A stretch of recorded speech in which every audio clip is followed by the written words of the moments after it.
But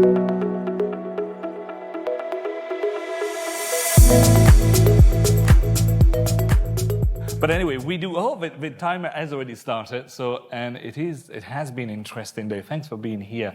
It is a very interesting time. Only last year we heard the big news. It was about this time, but Apple was joining the dance on RCS. Hence, this year we kind of had to quickly prepare. And RCS is talk of the town. But it also comes with some potential consideration we need to look into. Before we even start, we just had a presentation from Nick. Maybe I need to ask about Nick or you guys. Status, where are we with RCS right now? Nick, do you want to shout something? Do you want to shout a number or something about RCS? It's that guy there from Mobile Square, you know. Yeah. But that's usually what happens with me. It's any number you want to share on RCS right now, or any stats you spent? $1 billion on the platform in 2026. $4 billion in 2028. So we got 2026, 4 billion, 8 billion in 2024, 2028.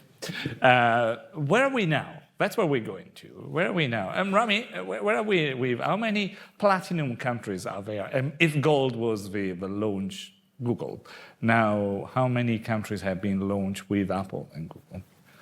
Do you know that? I am pushing the same measure under pressure. So I think to differentiate between RCS and RBM, yes, RCS has been launched in multiple countries. RBM is technically not live yet in any country. I think the US might be the first one to go live with RBM, hopefully pretty soon, before the end of this year. It's coming, and we're getting ready, and hence all the information, hence all of the excitement about sharing early information. And so let me ask, if anybody else, do you have any way you would describe where we are with RCS right now? Ellie, where are we in the path towards RBM, I should say, the business messaging side of RCS? On a purely anecdotal basis, the fact that there's 150 people sitting here who have been willing to stay here at 5 o'clock in the afternoon, having there been 5 RCS sessions today, I think just from that anecdotal evidence, this is finally the year with which RCS is actually getting off the ground. And without doubt, the Apple announcement was a pivotal change, primarily for the USA market. The USA market where Apple has such a significant presence. So that kind of introduced the ability at the USA level to say that now we have RCS kind of alive and kicking. And as Rami's pointed out, might well be one of the first countries, possibly by Q1 of next year, whereby all the major networks will be RBM compliant, not simply RCS compliant. So that is clearly going to be a very kind of dominating force, and that will kind of have a pivotal effect onto the rest of the world. So that change, that fundamental change with which we're moving from RCS adoption to RBM adoption, we're just at the beginning of that curve, but it is undoubtedly happening. Nick's statistics all kind of point towards that. And this is a big change for the industry. Right? I think the quote from Robert this morning of this is the biggest change in 30 years of messaging. And we as an industry have to make sure that we give this the very best shot that we can, because this is our future. And we can either deliver it well, or we can have some challenges with it. So I think we're going to explore that today. Well, so let's start that, actually. Let's so welcome, and I'm going to be looking at Alex there. And let's talk about the security side, which is what's happening in terms of, from an enterprise point of view. We've heard this morning in the chat and the Q&A, Anurag from GMS saying that even as a consumer, some of experiences is tarnished a bit on RCS, but we might be even talking about the enterprises. Are there concerns there right now? How would you define what's our next step for an enterprise and RCS? I think the enterprises right now are still pretty much in the SMS world. I mean, that's kind of where we are. Right? We see 34 billion, or various people are saying $15 billion being spent on a yearly basis.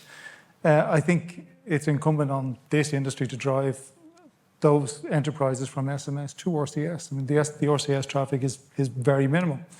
So I think it's a job of education. There's a job, it's early adoption is where we are overall. I think it's the story that we have to explain to enterprises, how we take SMS to RCS, if RCS is quite different to SMS, what the use case of RCS might look like compared to the use case of SMS.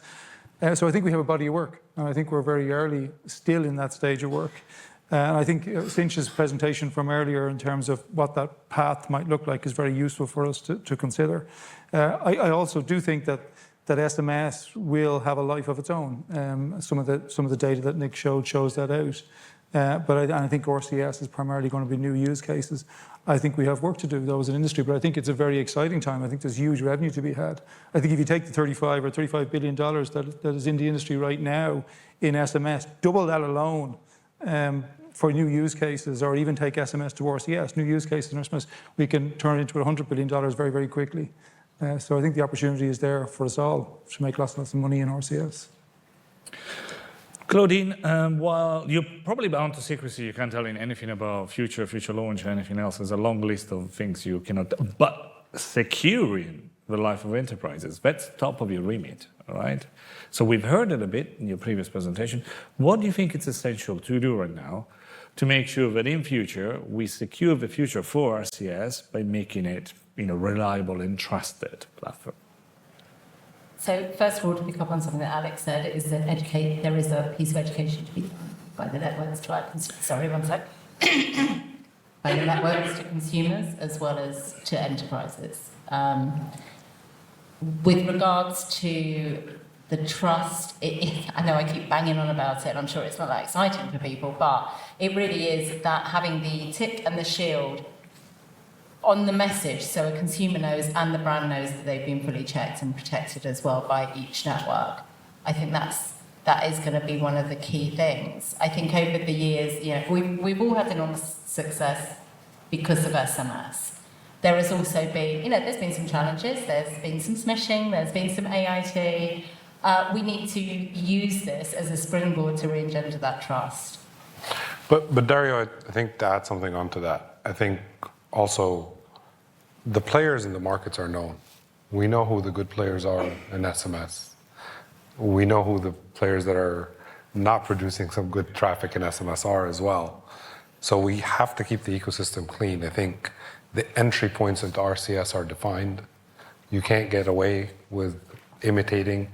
So we have a responsibility as an aggregator to know who we're onboarding as a customer.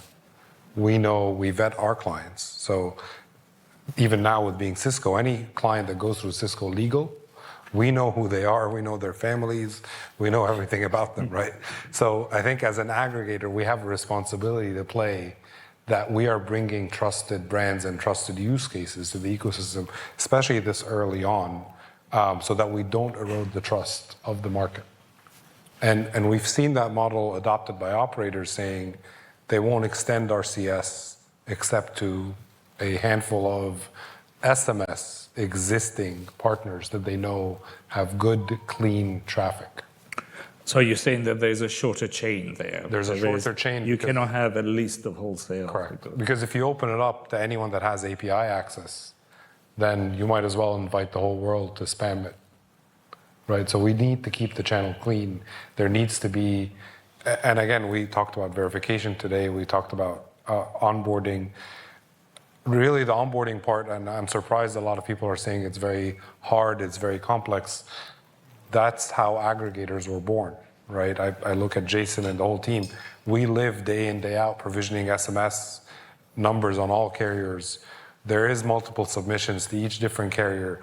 You get a quote from someone, you lease it, you provision it, you submit programs. That's how aggregators were born, and that's the job that we do. We make sure we comply to each network rules, and we do the same thing for RCS, so it's no different. From a brand perspective, how they onboard to us, it's easy. They fill out a form.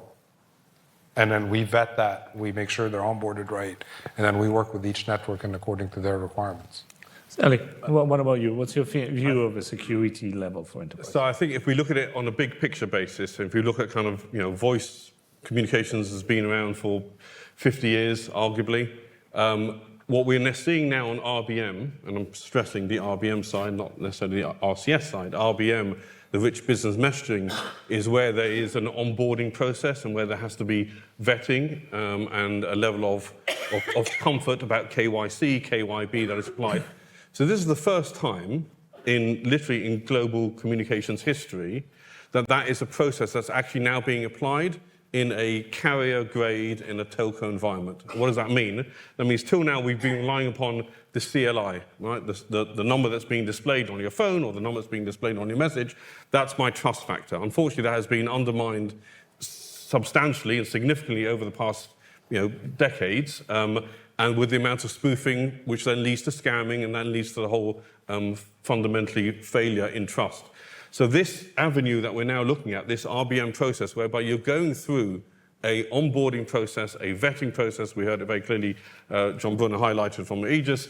This is a process that is now being applied in a new communications channel that is for the first time able to restore trust in communications. When you see the little green tick, as Claudine pointed out, and you see that brand name there, you can have the confidence as a user, that is Barclays Bank that is now communicating and speaking to me. So this is a massive change in global telecommunications, both on the voice side and on the messaging side. Our opportunity to utilize this and expand on it as a fundamental basis for restoring trust is huge. However, if we introduce either too much friction or too little friction, then it can go wrong either way. So we're at a very pivotal moment in history to be able to make sure that what we're doing is on that whole process, that we're doing it well, we're doing it at scale, whether it's for the small businesses, whether it's for the large businesses, that can actually deliver on this promise of restoring trust.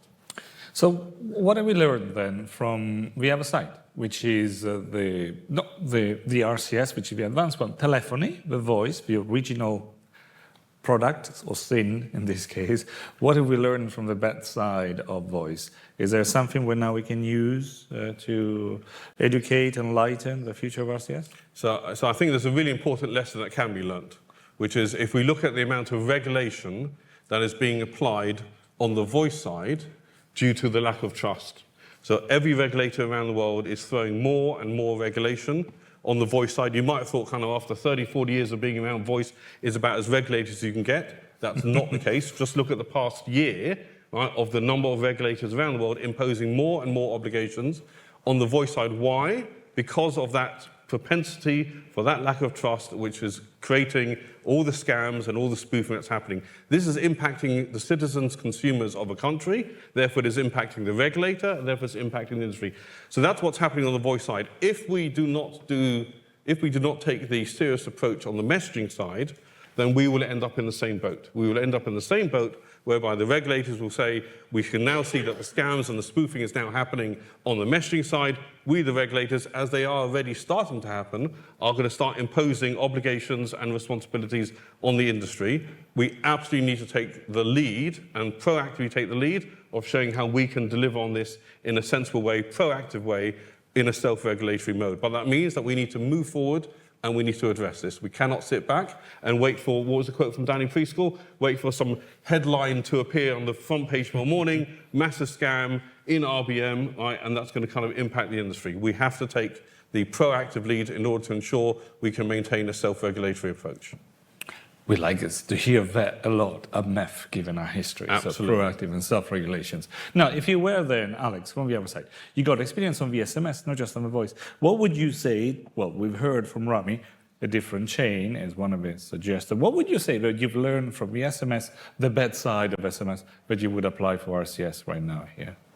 There's two sides to the SMS communication. There's the application to person or the enterprise communication that we see, and there's the person-to-person communication side that we see. We have put the industry has gone at great lengths to protect the enterprise to consumer side with registration and with the setup effectively that's there. There's very little activity on the person-to-person side, and that's where we see an awful lot of issues in SMS. It's not just on the A2P. A2P aggregators are actually put their own protections, as we've said, Cisco in terms of putting protections in place, is how do you protect the subscribers and the users themselves from person-to-person fraud. The way we're set up now, the only way to protect subscribers from person-to-person related fraud is for Google to step in and provide that service to us. And Google are taking that very seriously. You can see them taking it very seriously. But there is an onus on them to protect them from the person-to-person fraud.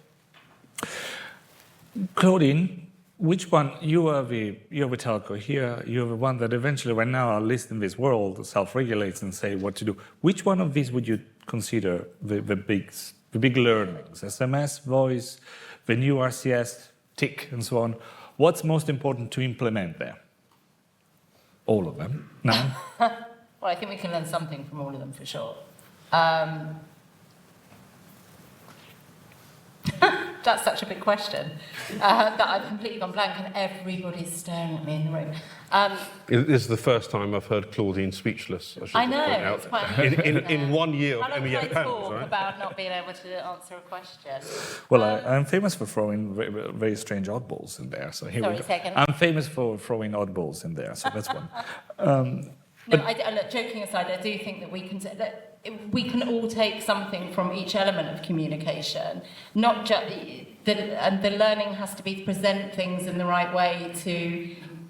I know everybody is very keen. Obviously, we're very keen as a carrier. You know, it's been a big investment to us, RCS and RBN.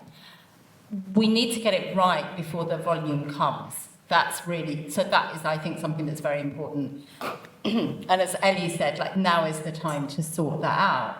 SMS, A2P SMS grew almost organically, and in and of itself, outside of premium, you know, it wasn't as aligned, I don't think, across networks as we are certainly for RBM. I think that's a learning certainly that I've taken after 20 years.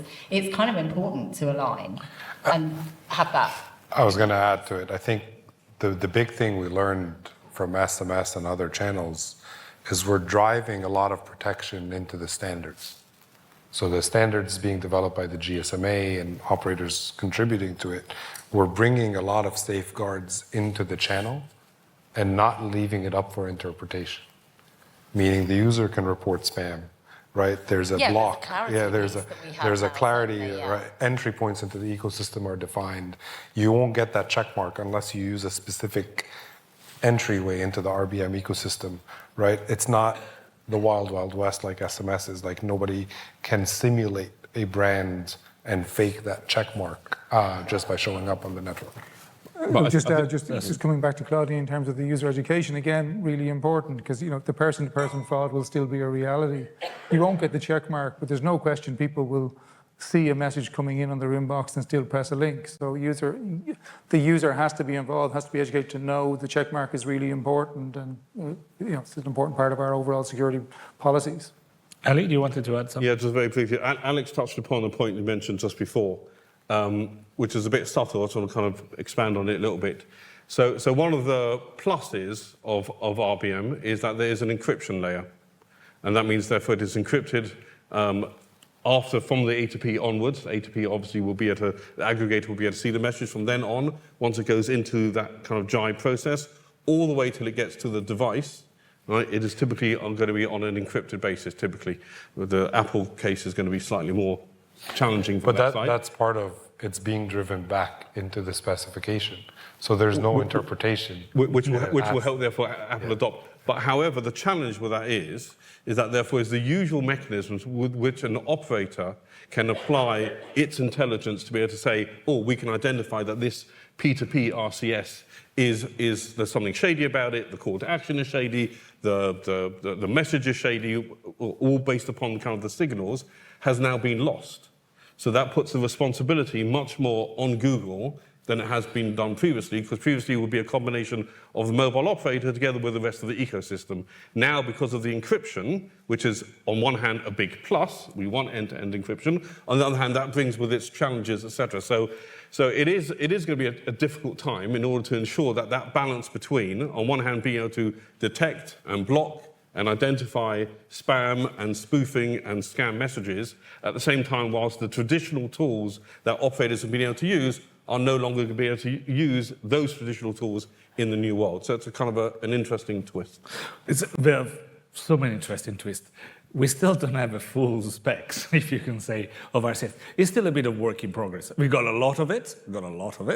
We still, especially the new Apple coming, as being back to the original RCS from Google standards. Maybe not, but we're improving it. Stay tuned. Stay with math, because there's going to be lots of new pages to be written. But I now want to change a bit the discussions. When we talk sometimes of a big systems, of a big RCS for business messaging and so on, the threats for the security, we might forget that some of the fraudsters as well are very specific at looking at the use cases. And now the first questions that I have with you, time unfortunately is almost running out, is your crystal ball. Which of the type of use cases we usually talk about at myth will be seeing RCS as a main deliverer, so to speak? The one-time password, we heard. The authentications, we've heard. The marketing messages, we also heard. Or the customer support, the 2 ways, help me out. I have a problem here. Or the simple notifications, I have your parcel delivered, or in my case, I deliver it to the wrong house, as I just received today, when I had to disappear for a few seconds. So which one of these do you think is going to bring potentially the more traffic and the more problems to RCS? Oh, I see. I'll give you a few more seconds, Claudine, this time. This is fair. So question this time goes to Ali right now. I think actually Tim Biddle, this morning, his summary of the situation kind of resonated quite strongly with me, which is that the initial drive that we're going to see on a tactical basis is the transition from SMS to essentially secure SMS.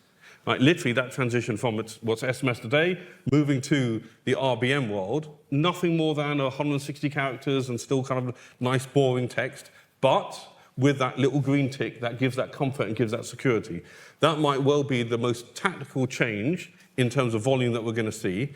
At that point, people start getting, the end users start kind of receiving an RCS kind of being comfortable, receiving an RBM being comfortable, seeing the green ticket being comfortable. Then it will kind of develop from there to the conversational side, to the rich side, etc. But almost in a way, the first change we can see is going from SMS to secure SMS, otherwise known as RBM Basic. Well, what about Claudine now? Yeah, I think Ellie, what you said is right. And the other, one of the key things for me from a consumer point of view of moving to branded message, as we're calling it in the UK, but for the rest of the world, RCS basic message, is that the consumer will become very used to receiving a, for want of a better expression, a bulk standard message with a logo and an agent that sits behind it. And that's an important thing. That will be what they come to expect. But where, for me, the new traffic will come from, I think, is going to be those marketing use cases, where you've got that two-way driving commerce from, instead of receiving your SMS with a link and click through to buy something, it's going to be within the RCS client with the carousels. That's where it's going to come from. Certainly the conversations that I'm having, both inside the ecosystem and slightly outside it with marketing agencies or providers that sell onto marketing agencies, that's what the interest is. And that will be new for us because it will be true two-way. So we are preparing a bit for the existing mission world. We're going to be a better answer to that. Potentially new use cases will come, and with them, new challenges. Alex, do you agree, or is there something else we need to look at? No, I think absolutely agree. Those two steps make lots of sense. One, we turn SMS into a secure SMS environment. No question. That's absolutely, if we can do that, that's a great benefit to the whole ecosystem, indeed the whole industry. I think then us moving on and people seeing that and brands engaging in a customer journey and getting into commercial or conversational commerce would be really, really an important part of this overall journey. I mean, when we talk about this in Openmind, we really talk about messaging replacing the browser, not just apps. We talked about an appless environment. We actually talk about a browserless environment and people engaging with the world through messaging rather than through a browser or indeed through an app. And we think it's that big, and that's why we think it's such a big market opportunity for us. I look at the time, and I know we still have a lot of people online, so if we can check, a lot of people here as well. So if there's a Q&A, if you have any questions here, we do have a great selection of the operator, the firewall, the CPaas, and the information provider vendors, and more. So We have one question, so here we go. Sorry, this is just a clarification point. I got hung up on Ravi's comment that RBM is not available anywhere. Do you mean like there's no market that has 100% kind of RBM rolled out, or do you mean something? I might have got them I think the comment was iOS RBM rollout. Okay. Yeah. That's all. And it's a great time to introduce yourself again. Well, missed it, but from Claudio as well. That's an interesting articulation of where we are. It takes a bit to describe to somebody. But soon, universality will be there. We're not there yet, but we are. Is there another question on the other side? That's a perfect room to exercise a lot, so you can see Susan will be very comfortable in those high heels. Hello, Paul Bryson from Vodafone. So, excuse my ignorance for this question, by the way. Talk a lot about the little green check mark being a verification mechanism. How easy is that to fake? Because you see a lot of emails come in that look very authentic in terms of the branding, the logo. It looks like the tax office. It looks like the bank. And surely a fraudster will just put something that looks like a green check mark in a picture, and people think, oh, it's very. It isn't. How easy is that to do? Shall I take that one to start off with?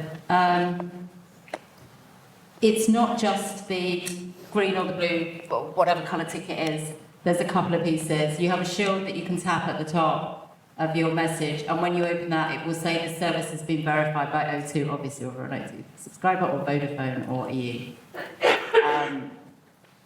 And when you have the brand logo in the middle of your RBM conversation, that is where there is a tick. That only comes when the network have verified it, or if it's a network that hasn't got an agreement in place with Google and Google are doing the verification. That's there, and that will be different for each network as well. So I do sort of see your point, because I have seen messages come through on other mediums where they clearly tried to make it look like a business account. This is built into the technology at Google's site, so when the network verifies, that's when those things appear. Does that make sense?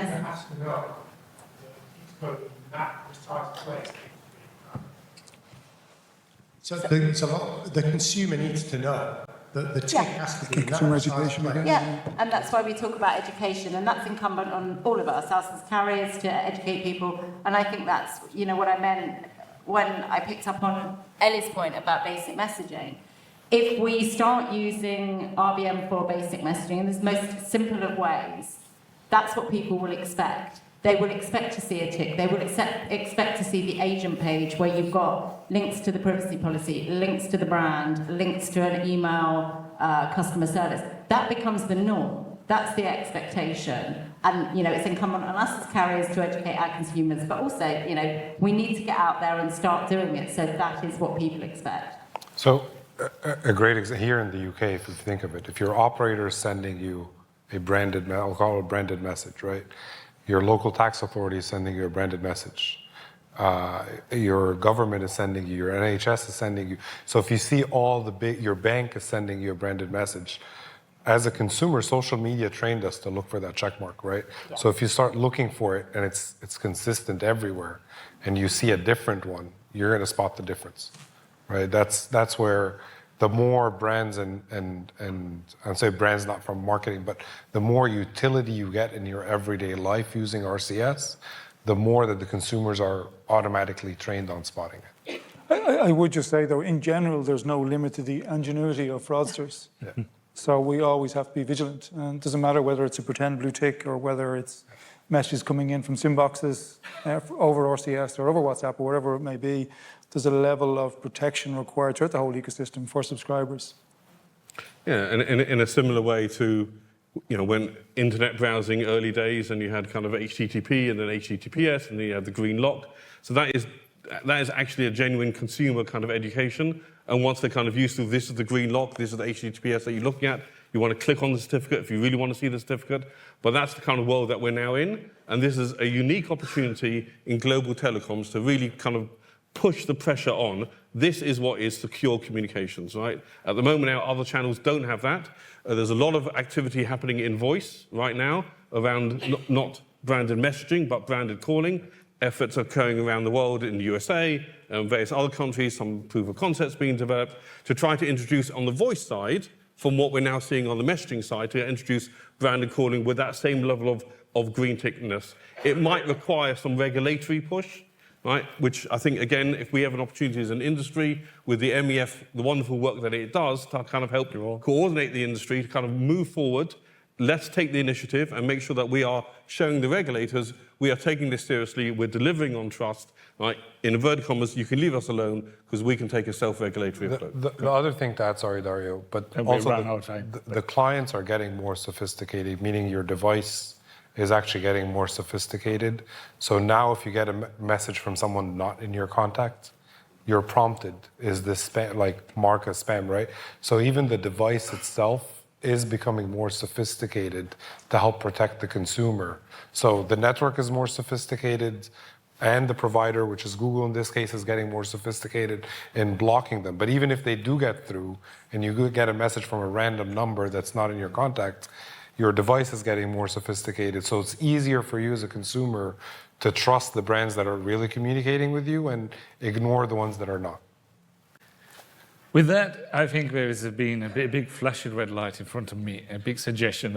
Our time is over. But more questions stay for the drinks as well, because this is definitely not a conversation which is going to end up in here. But do help me to say thank you to Ellie Katz, the founder and CEO of Xconnect, to Rami Raid, the Director of Innovation Messaging Strategy at Cisco, newly minted. Project director role, and Claudine Bell from VMO2. You're already standing up. Alex Duncan from Openmind Networks. A big thanks to all of you. Thank you.